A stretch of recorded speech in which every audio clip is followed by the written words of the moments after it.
Hi, Tracee. I am so excited to have you on my podcast today. Welcome. Thank you so much, Dr. Zoe. I am so excited to be here. I was just talking to you behind the scenes about the fact that I've Mhm. never had a fiction writer on my podcast before. So I'm very excited about that. Me too. Me too. Although it's crazy that you never had one. We're everywhere. So I don't know. Guys are everywhere, and I That's read great. fiction, but it just doesn't quite align with my topic. But I have such a respect for fiction writers. Obviously, Mhm. I'm a writer, but I don't write fiction. Although when I was little, I think I kind of wanted to, but I couldn't come up with those stories in my head. Talk about other Yes. people. I talk about other things. I can talk about things that already are there. So I hmm just hmm have kind of fangirling out on the whole fiction writer thing. That's so cool. Well, I'm honored to be the first. And yeah, fiction writers are just liars. So they're so But there's don't sweat it. We're just lying on paper all the time. That's all. Nothing Yes, special. Just and it's so impressive. I love that. Shonda Rhimes, I loved in her book how she talked about that, how she was just such a great right. player, which, she's a phenomenal one. Yeah. Great. Terrible thing to have, but just on paper. Like I actually feel ill when I lie in real. I feel like it's a Mhm. little white lie. I feel kind of weird. So we do have a conscience, but on paper, anything goes. No rules. I love that. So today we aren't going to be talking about fiction, although you have 18 titles to your name and two more. I know a Yes. couple of them are nonfiction though. Um, Yes. I wanted to bring you on because I've heard you in a couple places and I was just really inspired by your story and your energy and your presence. But before we get Oh. started, can you share Mhm. with my audience a win and a fail? Sure. One of my fails, I guess, was it was a good fail. It's not as recent, but it'll always be with me, and that's failing at my academia. And sometimes the academic world and subjects and books and all of that. There are a lot of average C students who become stellar adults. And when you really understand that, especially as a parent and Mm, as a mom, I'm not a mom, but I just know that, there's so much pressure, and I failed. I failed math all throughout my life. I still have trouble with math. And, it's okay. But I used to cry so badly every day after math. And I just, even when I do my book promotion, I still kind of get a little really like sad. Like, why can't I understand the algorithms and the things that would help me increase my bottom line? So those kind of feel like even recurring mathematical themes in your life and remind you of your difficult times in those subjects. And then it just all comes back. So yeah, it's a fail, but it leads you to something else. It led me to my writing. And that will always be. I may always struggle, even adults get diagnosed later in life with learning disabilities right. around certain subjects. And that's okay, but it is a fail. But it's something that you have to reconcile with and you have to be okay and you have to move past that. But yeah, it's an okay fail. But it still feels the feeling is worse Mhm. than the actual result. Right. Like you are not going to die because you can't grasp, certain concepts. And that's okay. But you do feel like you're failing and you may fail and have to take it over. I did. I took 3 math or liberal arts classes Mm. in my academics because I failed one of them. One was 101, one was 102, and I failed 101. And it's just hard, but it's just Yeah. always something you think about it and you internalize it being worse than it actually is. I think that's the key. Thank you for sharing that. As you're Yes. talking about your fails, I'm thinking about some of my academic fails and the fact that I failed my first driving test and I can still drive today. Mm. So Mm. ultimately, it doesn't matter, right? You are a very Right. successful writer in your Mhm. career, and that fail didn't matter. Right. But I'm studying shame. I'm really going deep into shame as I'm writing my book. Mhm. that's what I'm hearing, right? Is that that's what happens Right. sometimes is failures sometimes get morphed into shame inappropriately, but they can really Yes. affect the Yeah. rest of your life. So thank you for sharing And that. they also, yeah, they also start the comparison, downward spiral. Mm-hmm. Why can't I get this like other people? Other people seem to be getting this. What's wrong with me? Like you Mm-hmm. just start this whole snowball, and all of a sudden, you're inside and you're like bawling and eating chocolate and popcorn. And it's just not, it tastes good, but it's just not good for the long term. And long term, it doesn't work out. Well, I'm sure, in addition to me, there are plenty of women out there that can resonate with what you're saying. So thank you for sharing that. So tell us a win. Yeah. Yeah, a win is just the opposite of that. We're getting to the end of the year, Mhm. and it seems like, I feel like a lot of people, at least for me, I kind of like stop like moving forward. Like I think Mhm. October through December is like Like the my end. own personal 3-month holiday, and it's Uh-huh. like you have to look around and see that, you're still moving forward, and we don't count our wins. So a win was that I've uploaded, 2 books in 2 weeks for pre-order. And one is not coming out till next year. One's coming out this year, November 30th. But I just did them, and I was like, you have to have the writing in order to have pre-order. You do realize that. And so I did, and I Right. and you just kind of gloss over things. So, uploading 2 books for pre-order was my win for the last 2 weeks. And I need to sit with that and be self-congratulatory Yes. before I move on to my next thing. Like, what's next? What's next? What's next? You really need to sit with the win and have your champagne or whatever, some kind of celebratory marker Right. to mark your wins. But we move so fast, we don't celebrate anything. That we're just on to the next thing, and it's just so sad. That And is and you wonder true. why you're exhausted. Yeah. Right. And as a woman who takes like a year or two or three or four to write a book, I'm like, oh, I just hit my microphone. I'm like bowing to you. That's pretty darn amazing. So thank you for Right. sharing your win and your fail. So let's dive into this. Our Hmm. audience doesn't know Yeah. much about you. I want to bring you on, I'm bringing you on to really be an encouragement today and to kick some women Yeah. in the pants that might need kicking. Mhm. Um, can you tell us a little bit about your journey? Sure. My journey is that I am a Virginia native. I was raised by a choir singing mother and a pastor father. My father's deceased now, but he pastored a church for over 30 years Mhm. here in Virginia. And they just instilled in me a solid faith and a great deal of optimism, even though I was diagnosed at 2 years old with muscular dystrophy. And I use a wheelchair. I've used a wheelchair since elementary school to get around. I have caregivers. I need help to do physical things every day. But once I get in my chair, I'm done. We're good. And I just, keep going as best I can. I live in Virginia, like I said, near just outside of DC. And I do still work full time as a case manager for a nonprofit organization. I've been there for almost 13. Yeah, 13. I just had my anniversary because people congratulate you on LinkedIn. And Right. it's like, my job sucks right now. Don't congratulate me. I hate it here.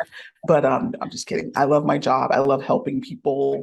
I help people in the community find resources and stuff like that. But and then I have my writing. I do writing and teaching and stuff on the side. I just got a new teaching gig. I'll be teaching at Rosemont College in Congratulations. Philadelphia. Yes, at their writer's studio. That starts at the end of October. Mhm. So anybody can take my class. It'll be virtual. And yeah, I'm just living my life. I'm writing my books. Writing saved me from depression, again, around my math, but also through relationship depression and rejection, and really coming into my own with my disability. Aging with a disability is no joke. You Mm. know, K through 12, it's not a big deal. Your mind, you're very resilient. Even into adulthood, you're resilient. But as a child, you don't really think about the long-term ramifications of what having a chronic condition means for your energy. Mhm. your life, your acceptance of yourself and your acceptance by society, Mhm. and the type of boxes that people try to put you in. You don't really get that until you go to college, until you're like mid 40s, like I am now. You really have no idea. And so it gets a little bit more difficult as you get older. And you would think it would get easier because by now I have mastered it, but there's new things to confront, Right. and there's new body changes Mhm. that are complicated and when they're coupled with disability. It's like your body can age and be like, oh, these are normal aches and pains. But it's almost like you have two bodies, because you have body that's aging normally, as Mhm. everybody will, and then you have this disabled body that has its own, engine and complications and needs, addressing and fixing and tinkering. So it's a lot, but that's, but I've still maintained my optimism. I'm very positive. I believe in putting good things in your mind in the morning. I love how Hal Elrod, who has Miracle Morning stuff about listening to things to kind of set your whole day. And then I have my faith from my parents and God, and I Mhm. know, he is sovereign to help me through everything, every obstacle that I've ever overcome. So that's me in a nutshell. I'm also very goofy and I make a lot of jokes to make people laugh. So there'll be some of that too. Yes, I've definitely seen that in watching some other speaking engagements. Thank you. Thank you so much. I'm so glad and thankful that you're bringing awareness to this because, Mm-hmm. unless people do, other people are oblivious, unfortunately, Right. And so I'm Mm-hmm. so glad that you're bringing awareness. I'm sure a subset of my audience may have Mm-hmm. physical disabilities, they may have psychological disabilities. And I'm guessing that, as you mentioned, you alluded to some depression and some struggles that you've had. So I'm guessing you haven't Right. always had this optimism and this maybe drive. I guess you probably always had this drive, but you haven't always had this Mm-hmm. optimism in the lens through which you see the world. Can you tell us a little Right. bit about how you went from being in a state of depression, how maybe you struggled with dealing with your disability and your sense of self and gotten to a place of acceptance? Yeah, sure. So my depression really started in schools, having a hard time with Mhm. the math. And and the math is such a symbol of so much more. Hmm. It's not just the math, it's the math, it's the math teacher, it's the peers that are around you, it's you're internalizing all these things. And I also was rejected in a relationship by someone who couldn't, accept the fact or work with the fact that I have a disability. So Yeah. that's kind of also thing. All of these things kind of send you into this spiral that you're not able to see that you'll actually come out of things. So Right. you just become very despondent. What worked for me is that in the math class, I withdrew into myself and I started writing on the front page. I say this in almost every podcast episode and just about every interview, is that the math problem was on the front of the page. Mhm. And I flipped it over and I started writing a story. Mm. And that really helped me to escape and helped me to, just it really gave me purpose. And so I also won a writing contest while I was in college. At 23, 24, I was about to be published because I won this contest. I got a trip to New York. They paid for me and my parents to go. We went up there. I had a luncheon. I got to meet the New York, a top 5 publisher, Wow. and was in their office, like, looking around, like, wow, I've arrived. Yeah. And so that just somebody else saying that your work is good Yeah. and that we want to publish it, that really changed everything for me, because we are all seeking validation, and it really doesn't matter who it comes from. It didn't have to come from a big publishing house. Someone who was among me, like a teacher, anybody. When people talk about like how far they've come, there's Mhm. always one incident that Mhm. will change your entire outlook. So for me to submit like my heart on paper, and for someone to say, wow, this is so beautiful, like that just really lifted my spirits. And pursuing these books and writing these books gives me drive and purpose because it's something for me to do. And I thought that there's a despondency and depression that you can't see your way out of. As soon as you can remove, like my biggest fear was that I'm just going to be like, and I say this lovingly to myself, like cripple and, unemployed and living with my mom all day. And now it's like, hey, you were just a millennial before you were a millennial. Like you just home with your parents for the rest of your life, mooching off them. So hey, it's cool now. Now it's acceptable. But back then it was like, what can I do to have, purpose in this life? Mm. What am I able to do? Like if school wasn't going to be it for me, I wanted something else. So I really prayed. And I saw the writing contest when I was crying online. I was crying, scrolling, the despondent scroll, and probably Whitney Houston's I Will Always Love You is probably playing in the background somewhere.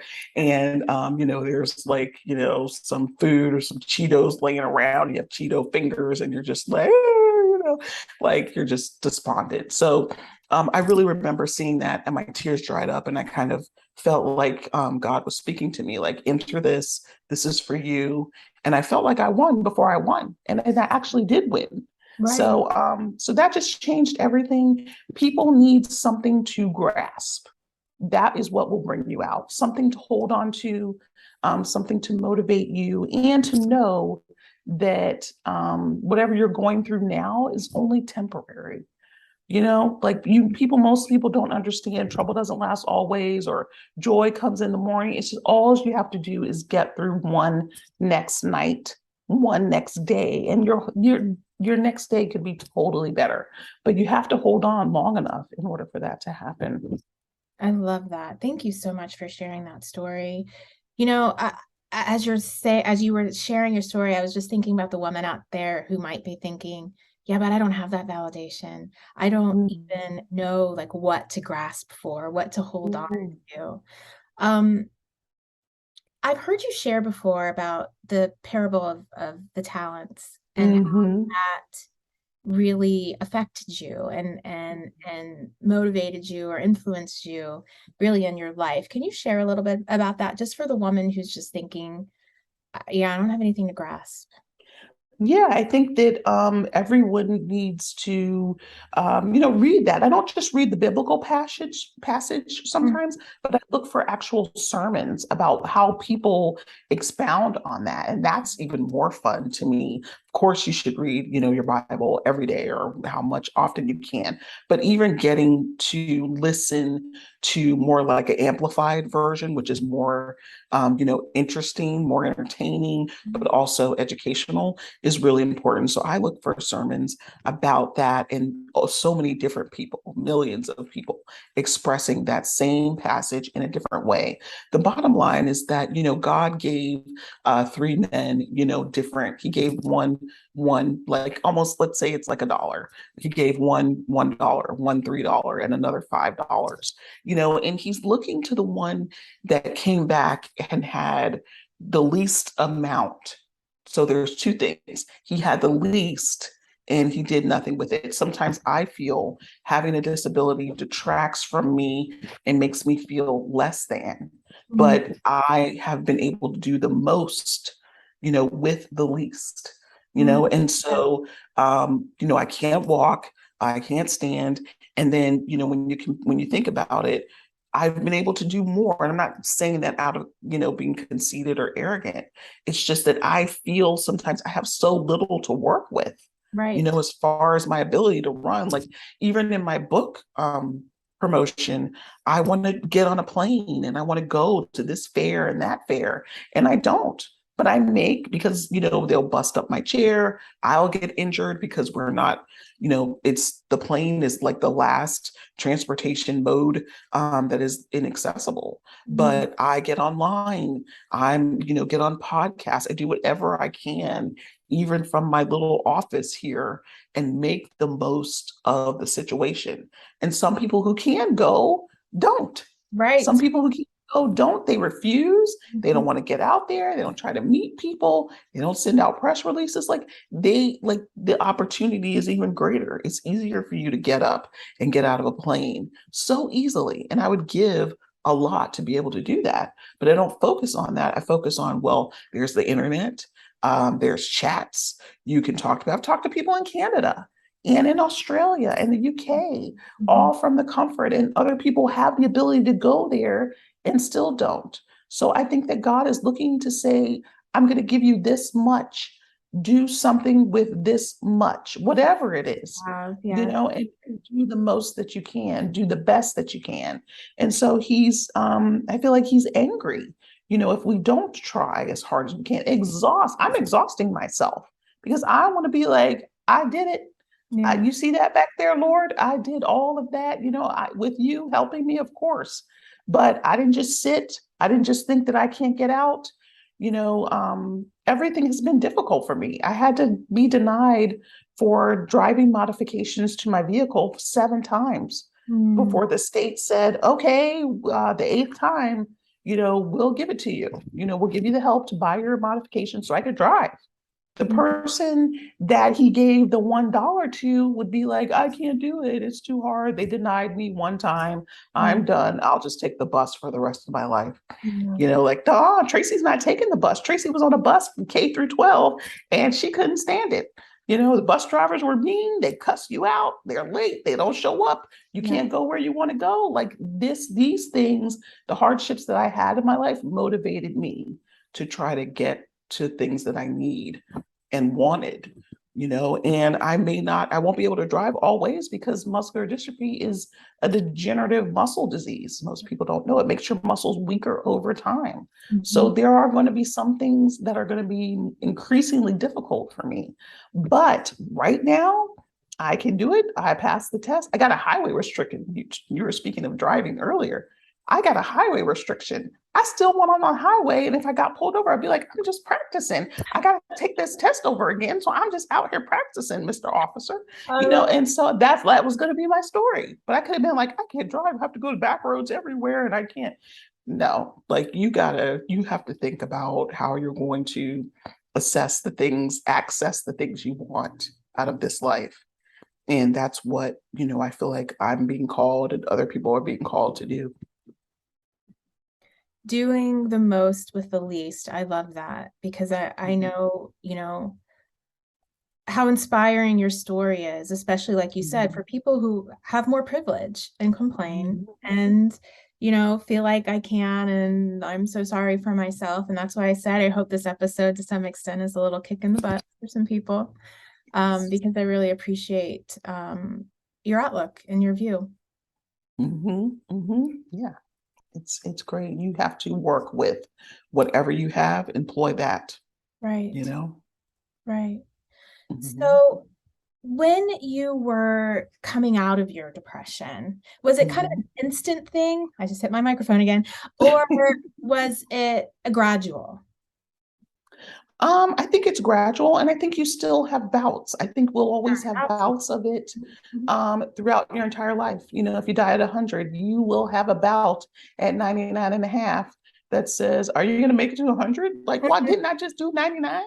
Isn't that enough? Like, you'll still have these struggles, I Yeah. think. And that to me is more of a reminder to not only count your blessings, but to keep praying and keep seeking and searching for opportunity, and to keep going. So I think that those bouts come around again. I was the leader of my singles ministry for like 4 years, and I would plan these events, and every now and then something was held, like a football game at somebody's house, and I couldn't go, and I was so sad, and I had a meeting once, and then the pastor, it was a small meeting, just like three of us. And he was like, well, if you can't participate, we shouldn't have it. And I'm like, that's wonderful, but not everybody feels that way. Or Right. we should have it in an accessible place. And Mhm. that should be true, but that's just not the reality. Right. People don't always want to accommodate you. And Mhm. that's depressing to me. And it's sad because I would want to accommodate someone. I would hope, even if I wasn't disabled.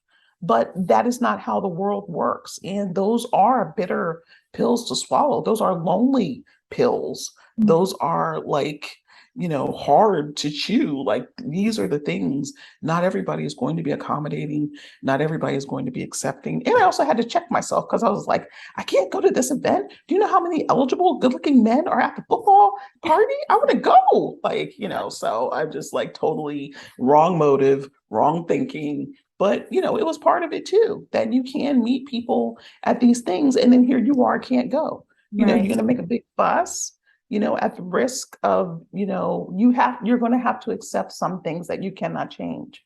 Mm. And that can be depressing.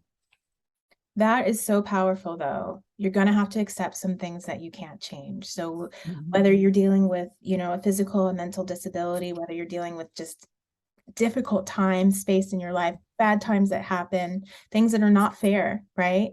At some point, Right. part of really the end, the completion of a grief cycle is acceptance, right? Right. And Yes. anytime there's something going on in our life that we don't like, usually it's about loss and Hmm. grieve that. Hmm.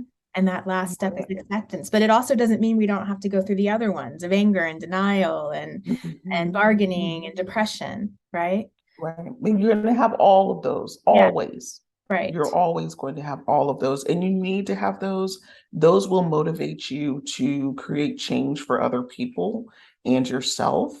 And the more that it happens, the tougher you'll be. Nobody really wants to be tough because tough means you get punched, Mm, and you get hit and nicked and scraped and you fall down and you break bones and you hit your head. But those are the things that you're going to be like, oh, I won't do that again. Got to learn that lesson. That's hard. mm, And then you might repeat it. And it's like you weren't paying attention the first time, and then I only have so much control. As much as I try to orchestrate an accessible life, there are going to be things that are out of my control, like an inaccessible party, like the time that I may have went with a group somewhere and nobody had the forethought to make sure the restaurant was accessible. mm, Those things are going to happen and they're going to hurt, but they won't kill you and they will teach you what to do. And I'm constantly going to be out there still. Sadly, people still think we should stay at home. Or if I go to the store and I try to, grocery shop, somebody thinks that I should have help, with me all the time. What kind of level of independence is that? right. I don't want someone. I have a friend who's actually a nurse. She's not my nurse. I don't actually have a nurse, but I get mad when I'm like, do you have to wear your uniform? We're going out to lunch. Do we have like, why do we have to wear a uniform?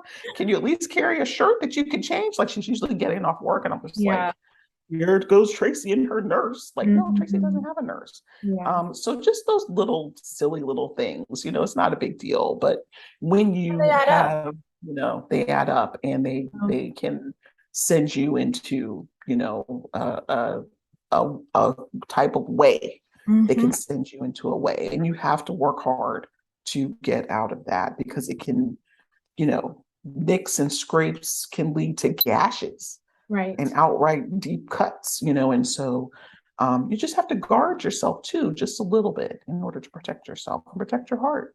Yeah. Thank you so much.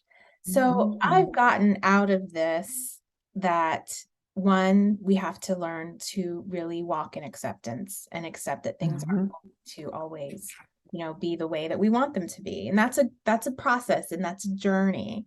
And Right. also you can do the most with the least. I think that that Yes. is such a strong message that I want so many Mhm. people to listen to and hear. So, Right. can you tell us about your work? So, for women who read fiction, Yeah. what is your genre? How can people find you? How can they find your Yeah. books? So I'm on Amazon Mhm. and any other retailer, Barnes and Noble. I have a website at traceegarner.com. And we'll put That's that link. Tracee, two E's, Garner.com. I'm on Instagram and Twitter and Facebook.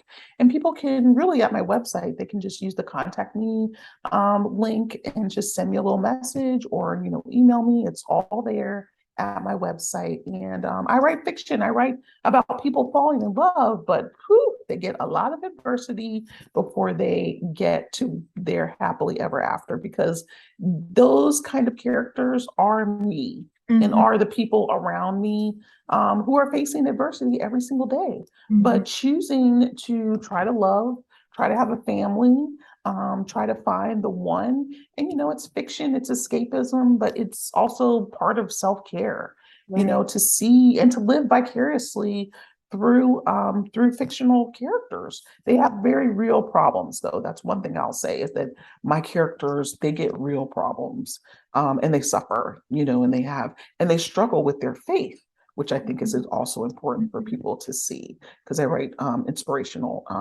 fiction. So I think that I'm just giving them everything that I've received. Now, the villains are former bosses, so they shall remain nameless. But anything that I've encountered, I just try to put it in my books and make it as realistic as possible, but also giving us that soothing end that makes us feel better for a little while. And an inspirational message. Yes, Yeah. definitely. Always very subtly, very under there, under the current of the suspense. Somebody's locked in a house and the house is on fire. How are we going to get out?